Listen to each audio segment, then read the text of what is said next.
هذا الجزء الخامس الأخير من المسلسل ديالنا نشوة الربيع. وقفنا مع بوم اللي اكتشفت أن المرأة اللي طلقتها في الحقيقة هي الأم ديال هان، ووصلت جاي يعاود ليها السر، حيت كما عارفين هان عند بالو والديه ماتوا في حادثة. من بعد غادي نشوفوا هان كياكل، قال ليه جاي هان كلشي بخير، جاوبو كلشي بخير. رد عليه جاي الا احتاجت شي حاجه ما ترددش، حيت ولدي نقدر نعطيك اللي بيتي. وهان رد عليه انت هو امي وبا وتا خويا. جاي فرح بزاف فاش سمع هادشي، وهما كيدويو غادي نشوف الاخبار ان الجو الغدلي غادي يكون خايب، يقدر يكون اعصار. المهم الغدلي فاش كانوا كاع التلاميذ كيدوزوا امتحاناتهم كنشوفوا ان الشتا كطيح بجد برا، بينما القسم ديال هان كيدوز الامتحان وهان دغيا سالا، والتلاميذ كيتسالوا كيدير ليها. من بعد ما رجع للدار هان كيعاود لجي على امتحانات الموت اللي دوز اليوم واللي عنده الغدلي، ولكن جي ما ردش البال. كان ساهي كتفكر فاش تلاقى اختو يانهو حطت اتفاقيه ديال الورث قدامه وقالت له جاي فكر بعقلك ماشي بقلبك. شنو دار لنا الاب ديالنا؟ خلى لينا غير بقعه صغيره حتى واحد ما باغي يشريها، اذا غادي يكون مزيان تبنى تما منتجع. فاش سمع هادشي قال ليها جاي علاش ما تقوليش لي بوضوح انك جيتي تشوفي هان؟ عرفتي شحال من وعد كاذب عطيت لذاك الولد الصغير.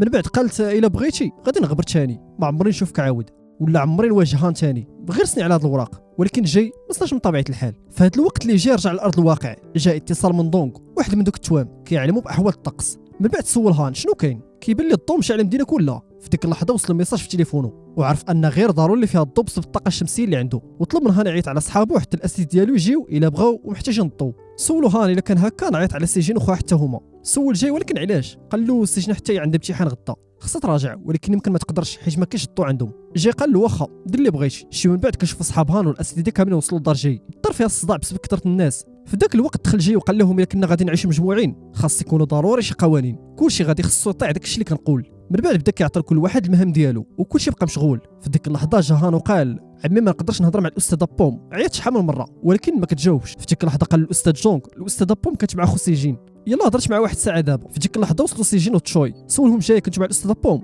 جاوب المحامي تشوي فاش كنا كنهضروا جا اتصال من جونغ وهي مشات، وراها جاي مشى لدارها كيقلب عليها ولكن ما كانتش تما. داكشي علاش بدا كيقلب في كل بلاصه. من بعد كنشوفوا بوم كتقلب على شي حاجه في الشتا، فاش لقاتها اكتشفنا انه الكادو اللي عطاها جاي، ومع الريح مجهد في ذاك الوقت واحد البلاكه تهرسات وكانت تطيح على بوم. لو كان ماشي جاي مع تشوي اللي عتقها وراها جاي راجع معاه للدار. بدات بوم كتسولو واش انا مازال ما عارف الحقيقه ديال مو. جا رد عليها انا خايف يعرف انها تخلت عليه كثر ما يعرف انني كذبت عليه. هان في هذا الوقت داخل الدار دخل البيت جاي، كان باغي ياخذ شي مانطا يعطيها لسيجين تغطى بها من البرد، وتما اكتشف دوك الوراق اللي فيهم يفرقوا الورث، وشاف السينياتور بسميت مو وعرف انها مازال حيه. خرج نيشان وقف قدام جاي اللي عرف انه صافي اكتشف الحقيقه براسو، ما خلاش يدوي مازال حيت اصلا ما عنده ما يقول. ومن ديك اللحظه وهان مصمك على جاي دير راسو ما عارف والو وما بقى كيسولو على حتى حاجه. من بعد كيف العاده جاي كان كيفرق الماكله اللي طيب لكاع الاساتذه، وتما كانت ديك مولات المحل اللي كاري ليها شافتو مع بوم وبلا ما تقصد فتحت العلاقه ديالهم بجوج. وكتسمى حتى المحامي تشوي اللي ما عجبوش الحال حيت حتى هو معجب بها. في نفس الوقت برا كانت سيجين عرفت من بركاك الدوار اللي سميتو بيو ان هان مشى للسيول وفهمت السبب، دخلت على جي وعلماتو.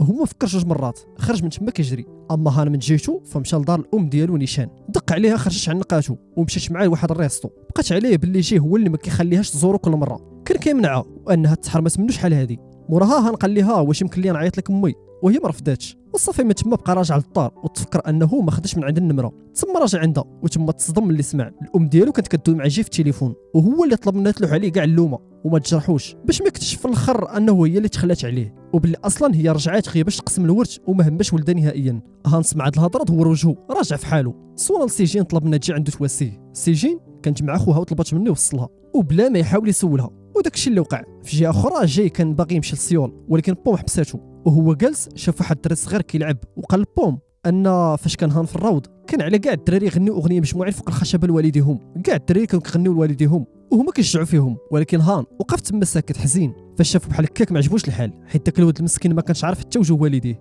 جاي كان حزين داكشي علاش بوم فرحاتو ورجعت ليه الضحكه لوجهه. في ديك اللحظه جاه اتصال من المحامي تشوي قال له انا غادي للسيول باش نجيب ولد اختك. هان كان صغير بزاف كنت كنغني عليه كنوكلو بيدي، ودابا كبر بزاف لدرجه انه كيعيط وكيصوني لاختي. دابا بلا تقلق بلا فايده انا غادي نتكلف به. من بعد قطع المكالمه. مورها وصلوا السيول قربت سيجين من هان اللي كان جالس. هان تفاجئ في الشافه. سيجين جابش معاه النودلز اللي كلاهم بجوج بين ما هان عاود لها كلشي وقال لها اليوم هو اسوأ نهار عندي. عرفتي شنو هو الاسوأ؟ ماشي حزين حيت خلاتني ولكن حيت تلاقيتها غير مره واحده، ولكن دابا ما عمري بغيت نشوف داك الوجه ثاني. وباش فرحوا قالت ليه سيجين كلشي في العالم كيبغيك، في هذا العالم ديال 8 المليار ديال بنادم كاين غير شخص واحد ما باغيكش. قال لها شكون؟ ردت عليه انا وبدات كضحك. قالت له الا حسب لك كنكرهك شوف هاد الحوايج، شوف الصباط ما باش لك العكر ديالي. حتى حاول تنقد شعري مزيان. اذا كنت كنكرهك ما كنتش غادي نطلب من خويا سوق 400 كيلومتر. سول هان اذا ما كتكرهينيش. جاوباتو سجين تسنى دقيقه. واخا هكا خليتيني نخرج الهضره. شوف هان بغيت نغلبك بغيت ندمرك ولكن ما كنقدرش ندير هذا الشيء حيت قلبي كيبغيك. سجين اعترفت بالمشاعر ديالها وهان قال لها حتى هو معجب بها وهي فرحات. قال لها شكرا حيت خليتي اسوء نهار عندي يولي احسن. من بعد رجع للدار شاف ان خالو مازال منعس. قال لي اكيد عييتي ياك سرت نعس. جاي بدا كيمشي في ديك اللحظه سولو هان خالي عندك شي حاجه ناكلها. جاي جاب لي العصيده وشاف ان هذه اول مره تكون عنده الشهيه لهاد الدرجه وفرحان كيعاود لي على الريستوران اللي مشى ليها مع مو. وشنو كلاو؟ قال لي جاي اسمح لي كون عرفتك غادي يعجبك الحال بزاف كنت غادي نعرفك على امك بشحال هادي. من بعد سول واش قالت لك تعيط وتطلقها ثاني؟ قال لي قالتها. دابا هان عارف ان مو قالت داك الشيء كامل بطلب من خالو وقال له جاي وقت ما حسيتي براسك باغي تزورها غير قولها لي انا نوصلك. هنرد عليه الماكله تما ماكاش مزيانه انا كتعجبني الماكله اللي كطيب انت. جاي فرح فاش سمعت الشيء وهان قال ليه انه حتى هو وسجين دابا كيتواعدوا وجاي زاد فرح به وقال له كنفتخر بك بزاف. لغت ليه كاع الاساتذه في المدرسه كيهضروا على بوم وجاي. الاستاذ جونك قال قولوا لي شي استاذه كتواعد ولي امر تلميذ عمركم سمعتوا بها؟ عمري شفت شي حاجه بحالها. هادشي تدقيه من ثقافتنا. واش كنقول شي حاجه غلطه مثلا؟ استاذ اخر قال عندك الحق تماما كنا كنحسبوا عم هان شي نوع من الشمكاره ولكن دابا عرفناه ماشي بحال هكاك. خصنا نعترف انه ربا هان مزيان بزاف كتهلا في ناس كبار وهو المدير التنفيذي ديال شركه جي كيو للطاقه. على هذا الشيء قال الاستاذ جونغ معصب علاش كون كتهضروا رجعوا عقلكم كيفاش تقدروا تمشيو في صف واحد شمكار. في ديك اللحظه وصلت بوم المدرسه ولقات ان الهضره داخل كل عليها وعلى جاي. قالت مع راسها بوم ديجا تحملتي ما هو اسوء في سيول اذا اللي غادي يوقع دابا ما يمكنش يكون اسوء. من بعد دخلات لقات لهم صباح الخير كلشي وبدات كتمشي جات المكتب ديالها. في ديك اللحظه وقف قدام الاستاذ جونغ. استاذ بوم عارفه علاش كنبقاو بعاد على والدي ولادنا حيت الا درنا علاقات مع والديهم هادشي غادي يخلي التمييز في القسم. فهمتي شنو كنقول ياك؟ في هاد اللحظه دخلت الاستاذه هيسوك قالت لي ولكن الاستاذ جونغ حتى انت كتفضل السجن على كاع التلاميذ يعني ما كاين لاش دوي على التمييز. قال لها شنو كتقولي وقتاش حبيتها؟ قالت لي هيسوك واش ما تفكرتيش عاونتي الاب ديالها في انتخاباته وحتى انك نظمتي الحمله ديالو اذا ما كتعتقدش ان هادشي بحال كدير علاقه مع ولي امر تلميذ؟ جاوبها لا حيت هادو جوج حوايج مختلفين انا غير كنحاول نعاون الاداره بطريقتي الخاصه. الاستاذه قالت معصبه في هاد المدينه الصغيره اللي فيها قلال الشباب الا دري وبنت كيتواعدوا غير باركوا لهم بهدوء وخرجوا. الاستاذه بوم ما درت حتى حاجه عيب انا الاستاذ جونغ صاحب بهدوء ما عرف باش تبلا. والاستاذه هيسوك قالت لبوم الا عجبك شي واحد بغي علنا ما تقلقيش من الشوفه ديال الاخرين. بوم فاش سمعت هضرتها حسيت براحه كبيره شكراتها. من بعد قالت الاساتذه الاخرين سمحوا لي كنوعدكم انني ما غادي ندير حتى حاجه ماشي هي هذيك قدام التلاميذ ولا حتى نهمل المسؤوليات ديالي ما غادي ندير حتى حاجه غادي تشوه السمعه ديال المدرسه ديالنا غير ثقوا فيا هاد المره. والمهم ورا الحصه المدرسيه كنجي كتسنى فيا قدام الباب. بوم غير شافتو تقلقات خافت تفتحوا ثاني عقدت ان اصلا كلشي ولا عارف بالعلاقه ديالهم اذا ما كاين لاش يتخباو مازال. سولها جاي شنو وقع في المدرسه اليوم كلشي بخير؟ قالت لي بوم ما هضرتش معاك بقدر المستطاع دابا اللي غادي يوقع غادي نكون مستعده ليه. قال ليها جاي ما كاين لاش تكوني مستعده الا بوم ديالك تقاست هاد جي غادي خاطر بحياته ما تقلقيش نهائيا عيشي بسلام وبلا هم. من بعد بدات بوم يديها دابا اللي المجتمع كله عارف علينا علاش ما نضحكوش بزاف نفرحوا حتى نشبعوا نكونوا فرحانين قدر الامكان ونمشيو فين ما بغينا. جا شد ليها يديها ومشاو كيتمشاو مشاو جهه البحر طلعوا للجبال خداو تصاور في كل بلاصه مشاو للريستورون وكلوا بعضياتهم بيديهم داروا اي حاجه ممكنه. في هذا الوقت اللي هما فرحانين المحامي تشوي كان كيشعل الام ديال بوم في سيول. قال لها بوم كتوعد جاي. الام اللي هي ممثله مشهوره كان في بالها ان جاي مجرد زعيم عصابه ما عنده ما يدار فطبيعي ما ترضاش لبنتها. عيطات لمدير الاعمال ديالها وطلبت منه يلغي كاع الموعد ديال الاسبوع الجاي حيت قررت تمشي لديك المدينه باش تقنع بوم ترجع للدار وتفارق مع جاي. ودابا نرجعوا عند جاي اللي وصل بوم للدار وما حسش براسو باغي يخليها وحتى بوم بغات يبقى وما قدروش يعبروا على هادشي بالكلام ولكن فهموا من عينيهم التصرفات ديالهم. اذا شنو من بعد بقاو تما حتى الصباح. وفي هذا الوقت بدات كانت نار الام ديال بوم ديجا قريبه من دارهم كانت صايقه طوموبيلتها مقلقه حيت واحد التراكتور قدامها كان حابس لها الطريق حاولت تضوبلو ولكن الطوموبيل خرجت على السيطره. نان تلفات وما عرفت كيفاش تطلب المساعده حتى تليفونها طاح بقات غير كتدعي شي واحد يعاونها. شويه جا واحد الشخص وكان هو جاي هزنا وخرج من الطوموبيل وفي ديك اللحظه نسيت انها اصلا مزوجه وبقات كتنعت جيب البطال ديالي وشكراتو حيت عتقها. جي عرفه حيت نار ممثله مشهوره وبقى مستغرب كيفاش ممثله تجي لمدينه صغيره بحال هذه.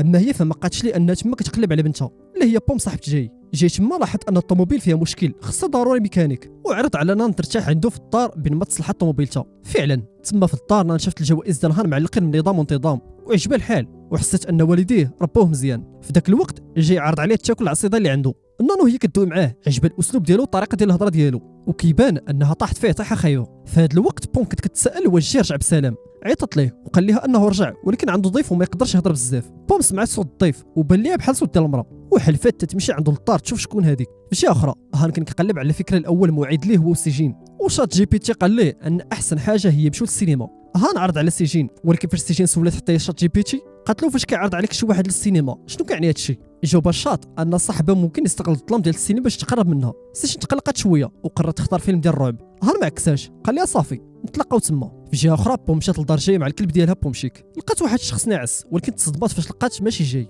ولكن كانت هادي امها. بجوج تشوكاو وهنا نان عرفت ان جاي هو صاحب بوم. وبوم فهمت ان ما هي اللي وظفت المحامي تشوي يبقى يجيب لها اخبارها. ان قاتل بوم تهتن حيت هي جات تشوفها ولكن بوم اللي كانت حاسه بالظلم وان حياتها تدمرات بسبب ما اللي فضلت خدمت عليها. قالت لها تمشي وتعيش حياتها. في ديك اللحظه تدخل جاي وما كانش عارف ان الضيفه هي الام ديال بوم حتى سمع بوم كتجري على قدامه. نان حسات ان بنته ولات مقصه قلب جيتها. اما جي فقد راسو لحمته المستقبليه ولكن نان حقراتو واخا غير قبل بشويه كانت كتقول عليه بطل. تبدلت معاه حيت فاش عرفاتو صاحب بنتها وعنده ولد اللي هو هان كرهاتو في بلاصه واخا جا يشرح ليه ان هان غير ولد اختو هي مازال ما حملاتوش. بوم تعصبات وقالت لها تخرج من الدار ونان دارت القيمه لراسها وكانت خارجه ومدات الفلوس لجاي. قالت لي هادو الخلاص ديال الماكل اللي كلت عندك ولكن جاي رفض ياخذهم وبوم تما هداتو الا ما خداهمش من عندها غادي تفرق معاه. هي هذيك من بعد مشات للمكتب ديال المحامي تشوي اللي هو كيجيب لي اخبار بنتها. هو سد الباب دغيا كان خايف لا بوم تشوفها ولكن نان ما هماش حيت بوم ولات عارفه ان عندها جوز تما. تشوي طلب نان تمشي ولكن هي قررت تبقى حيت خصها ضروري تعرف كلشي على جاي. نان كانت فضوليه بزاف حيت جاي كان هو عدو تشوي اللي خدا ليه فلوسه. وفي هذا الوقت غادي نرجعوا بالزمن شويه كنشوفوا ان جاي كان كتكرفس عليه با بزاف لدرجه ان جاي حس انه الا ما قتلوش باه هو اللي غادي يقتلو. ولكن تشوي طمنو وقال لي غادي يعاون يهرب من باه. تشوي وراه الفلوس اللي كان مخبي في الخزانه ديالو كان خداهم كجائزه على التفوق الدراسي وكان والديه عطاوهم ليه باش يشري طوموبيل. تشوي قرر ياخذ دوك الفلوس ويهربوا لمدينه اخرى هو وجاي وهان الصغير. ولكن بعد مده وقع حريق في دار جاي وباه لقاوه ميت. شكوا ان جاي هو اللي شعل عافيه في الدار حرق باه وهرب مع الوليد الصغير. المحامي تشوي فاش مشى يقلب الخزانه ديالو لقى الفلوس اللي عوال يهربوا بها كامل مشات. ولكن تشوي ما بقاش تشي لنان طلب منها غير ترجع للسيول ولكن هي رفضات وقالت لي ما معاونهاش هي غادي تقلب راسها وتعرف شكون هو جاي. بوم حلمات ثاني بنفس الكابوس ديال التصرفيقه وخفت وكتسول واش حيت ما جات داكشي علاش حلمت نفس الشيء. تما جاي عرض عليه ياكل مجموعين وبوم حسيت ان الهضره ديال الام ديالها جرحاتو ولكن جاي قال لها لا غير مشطون جيتها وصافي. وفي ديك اللحظه كتجي واحد كتجسس عليهم وجاي طلب منها تاكل مزيان باش تنسى الحزن ديالها وفعلا موراها دا باش تريني وحتى يتحمسات. وفي ديك اللحظه كان شي واحد ثاني كتفرج فيهم من بعيد وشافوا تشوي فاش شدو لقى ان اللي كتجسس عليهم هي نان الام ديال بوم. في جهه اخرى سيجين وهان مشاو للسينما. لداخل سيجين تفكرت الهضره اللي قالها شات جي بي تي ولكن فاش خافت تكت على هان هو بعد عليه حتى انه عطى مانكان باش تغطي وجهها زعما الا خافت من شي مشهد في الفيلم. ومن بعد ما سال الفيلم تمو خارجين شادين في بعضياتهم. وفي ديك اللحظه شافوهم والدين سيجين وصافي عرفت راسها تشدات. والدات تعصبوا حيت لقاو كدور وهي كانت طلبات منهم الاذن تغيب على السوايع حيت زعما كانت مريضه. هان شرح لهم ان حتى مول المرتبه الاولى اللي هو هان نيت ما كانش كيرجع لك النهار وان سيجين هي اللي غادي تولي في المرتبه الاولى حيت كتجتهد وكتستحقها. رجعوا دابا عند جاي اللي خرج من الدار كانت نتبعه من اللور. جاي ما دخلش الطوموبيل مشى لواحد الشارع خاوي ونار باقا تبعاه. تلفات وما عرفاش فين غادي. شويه جاي قال لها توقف حيت هو ديجا عرفت تبعاه. نار حصلات وحاولت تهرب ولكن في ديك اللحظه كانت واحد الطوموبيل غادي تضربها والحسن الحظ جاي جا وعتقها ولكن هو اللي تضرب الطوموبيل. ورا تصدمات شافتو فقد الوعي وحسب ليه مات. وفي المدرسه تو مخبروا الاساتذه بوم ان جاي ضربته طوموبيل تصدموا مشاو نيشان طمأنوا عليه. كان كيحسب لهم تضرب ضربه خايبه حيت دازت ساعه على الحادثه وهو مازال ما فاق. وبوم كانت مقلقه بزاف. في ذاك الوقت جا فيليب المساعد ديال جاي كان مقلق حتى وجد الباترون ديالو. شويه فاق جاي حيت اصلا كان غير ناعس وكيدوز الوقت في السبيطار ما كان به والو صحه وسلام. فاش شاف الاساتذه اللي جاو يزوروه فرحوا شكرهم وطبح حتى هو جا بقى حل فمو قال لهم بحال العظام جي وعضلاته مصنوعه من الحديد والسيما وخا ضربته طوموبيل ما عنده حتى كسر. وقال انه في 17 عام ديال خدمته كطبيب عمرو شاف الصوره ديال الاشعه زوينه بحال هذيك. وقال جاي يقدر يمشي لدارهم الوقت اللي بغى. الاساتذه كانوا فضوليين يعرفوا شكون هي المراه اللي عتق ولكن حتى واحد ما شاف الوجه ديالها حيت كانت لابسه قناع. ونان كانت تما قلقه بصح على جاي ولكن ما بغاتش تبان ومشات بغات تخلص المصاريف ديال السبيطار على جاي. اما بوم بعد ما الاساتذه الاخرين مشاو حاولت تبلغ البوليس على ديك المراه اللي ما باش لها الاثار ولكن جاي منعه وتبين انه كان عارف ان ديك المراه هي الام ديالها. جاي يحس ان نان ما قدرتش تجي ماشي حيت ما بغاتش ولكن حيت مشهوره وصعيب عليها تجي للسبيطار. ولكن بوم مازال كتحس ان امها ما كتمركش وماشي عذر انها ما تزوروش. من بعد جاي عرض على بوم يمشيو يتلاقاو تشوي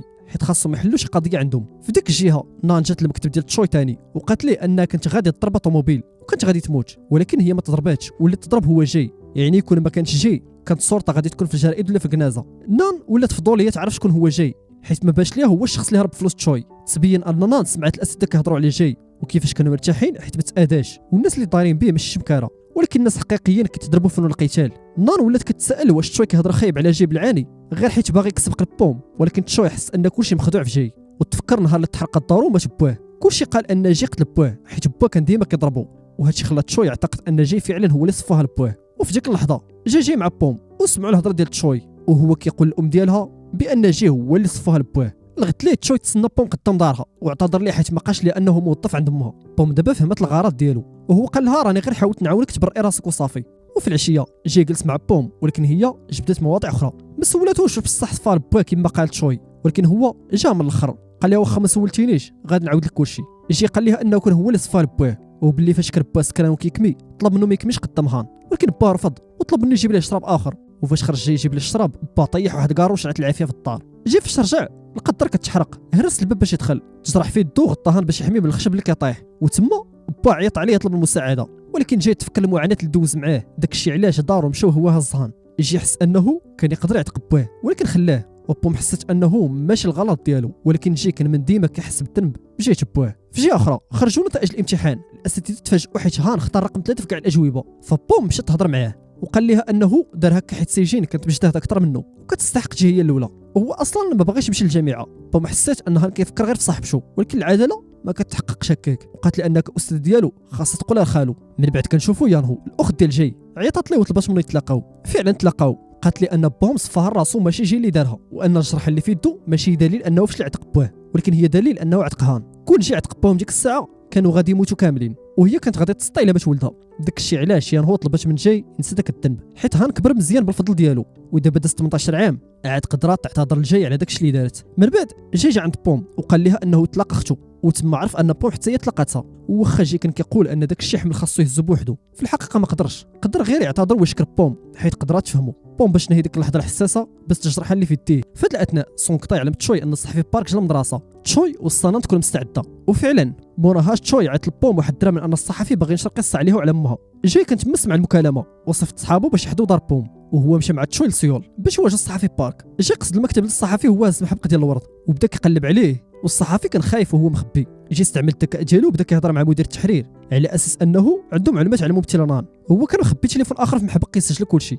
مدير التحرير اللي ما كان على باله والو اعترف لهم انهم كيكتبوا مقالات غامضه ومبنيه على الشكوك وان القراء هما اللي كيفسروها. في ديك اللحظه وصلت شوي بصفه الممثل القانوني ديال بومونان بغى يتابعهم بتهمه التشهير. الصحفي بارك ومديره حسوا براسهم حصلوا وقرروا يتراجعوا. اما تشوي عيط لنان وقال لها ان المقال ما غاديش تنشر في ظل المجهودات ديال جاي في الوقت اللي كانت سيجين وهان كيتغداو. جاو دوك التهم جهتهم وبقاو كيقولوا ان هان تعمد يجيب نقطه خايبه باش حبيبته سيجين تجي هي الاولى. سيجين تصدمات وحست ان النجاح ديالها ماشي حقيقي وتقلقات بزاف. ونرجعوا عند تشوي جاي اللي كانوا راجعين لدارهم. تشوي شرح لجاي علاش كان كيكرهو قال له انه باش يتقبل فكره ان صاحبه الواحد خدا ليه فلوسه كان خاصو يقنع راسو ان جاي شخص خايب وهو اللي حرق الدار. ولكن جاي عاود القصه. جاي سمعت تشوي كيقول لوالديه انه ماشي صاحبه وانه غير كيصاحبه بدافع الشفقه. فاش سمع هكا جاي تجرح ومشى هز الفلوس من خزانه تشوي باش يقدر يعيش هو وهان. وهذه هي القصه. فاش سمعت تشوي هادشي فهم الغلط ديالو وقال لجاي ان دوك الفلوس كانوا ديالو اصلا سواء للجامعه او باش يربي هان وكتحل سوء الفهم اللي دام 18 عام بيناتهم. من بعد تنشر مقال على ان بوم فاش كانت في سيول كانت عندها علاقه مع ولي امر تلميذ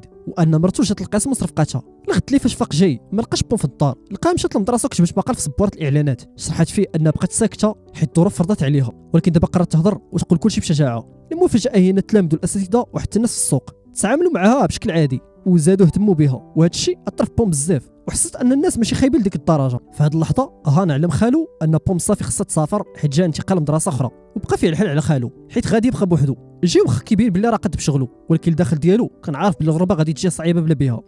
اما هان مع سيجين غادي للجامعه بجوجهم في مدينه اخرى وقبل ما يمشيو هان عطى لسيجين واحد الكتاب وكتب ليها فيه رساله كيعترف باللي دابا عاد فهم علاش كانت كتعصب عليه وقال لها باللي عندها الحق تكرهه قد ما بغات والمهم عنده هو نهار يزول هذا الحق وترجع عنده. اما جيف قرر يعلم بوم السوقان باش نهار توحشوا تركب طوموبيلته وتجي عنده. بوم طمناتو وقالت ليه راه 10 سنين هذه ما دات تكسيده والحقيقه هي ان اصلا 10 سنين ما قصت الفولون وداكشي اللي تبين غير بدات وهي تزقل تقلبها. وباش يخليو شي ذكرى زوينه جي جبد الكاميرا وبقاو كيتصوروا بزاف ديال البلايص وبوضعيات مختلفه. وقبل ما يسالي النهار جاو الصابو ما تخدمش بزاف في سيول وطلب منها ما تنساش الحركات ديال الجيتسو اللي علمها باش الا تعدى عليه شي حد تقدر تطيف على راسها. وفي ديك اللحظه فاش قربت منه جاي قال لها بلي هادشي اللي كدير خطر وهي جاوبته بلي هادي اخر ليله ليهم وما كاين باس الا كان شويه ديال الخطر والاحداث غادي تدوز بالزربه بالضبط عام كامل. بوم ولات استاذه ناجحه في خدمتها ولكن ديما كاين دوك البركاكه اللي كيهضروا في الدار ديالها بداو كينشروا عليها اشاعات بلي هي بنت الممثله نان وبلي ديجا دارت علاقه مع ولي امر تلميذ. وفي ديك اللحظه بوم سمعتهم ولكن ما سكتتش، خصوصا فاش لقات المحامي تشويجا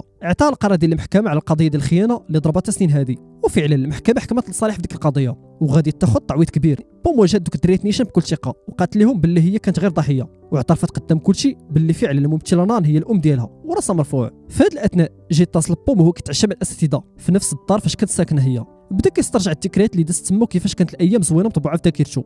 بوم خبراتو بلي ربحت القضيه في المحكمه، وجي واخا كيبان ليه تشوي المحامي شويه قبيح في الهضره ومنفوخ، ولكن اعترف باللي راه ذكي وقاضي الغرض. وبوم من بعد ما رجعت للدار وبكثرة ما توحشات جاي ما بقاش قادة تصبر، حلات الهديه اللي خلا ليها وكانت كتمنى شي حاجه تفرح قلبها. ساعه فاش حلاتها لقات غير ديك الباندا اللي كيدير على الاساس طاطو، وهنا بوم شعلات وبدات كتوجد راسها باش تمشي عنده وهي معصبه، حيت حسات باللي كاع داك الصبر والانتظار والتعلق ما يستاهلش ديك التفاهه اللي عطاها. فعلا مشات ووصلت لدارو وما لقاتوش، وجاي كان ديجا خرج وخلى التليفون وراه. بوم بقات كتقلب عليه وهي طالعه عليها السخانه حتى تلاقات مع هان وسيجين اللي كانوا غادي للسيول بجوج. هان قال لها بلي خلو في لاصال، وفاش مشات لقات الاساتذه اللي وجهها البحر فين تلاقات بها اول مره. وفعلا تما لقاتو بوحدو لابس الطنقيه وكوستيم. هي كتعصب من ديك الهديه، ولكن جاي يشرح ليها بلي ديك الليغا هي اهم حاجه عنده في الحياه، حيت قبل ما يعرفها كان ديما كيخبي الجرح ديالو وما كيقدرش حتى يشوف فيه، ولكن فضلها هي ما بقاش محتاج يخبي راسو ولا يخاف من الماضي. بوم هنا برد قلبه وتفهمت الموقف. وشويه بالمقدمات جاي نزل على الكابيه وجبت خاتم زوين كان مخبيه في جيبو، وقال لها بلي هذا الخاتم هو الوعد ديال المستقبل ديالهم مع بعضياتهم. بوم ما خلاتوش حتى يكمل هضرته الرومانسيه وقالت لي موافقه، حيت اصلا كانت باغي غير تكون معاه وفين ما كان سواء في سيول ولا في شينسو. صارت القصه وجهها الصبون بين يديه فرحانين بالحياه الجديده. وهنا كيسالي المسلسل ديالنا. ما تنساوش كيف العاده الا عجبكم الملخص خلونا جيبوا كومونتير، شاركوا مع اصحابكم، ونتلاقاو في ملخص جديد. تهلاو.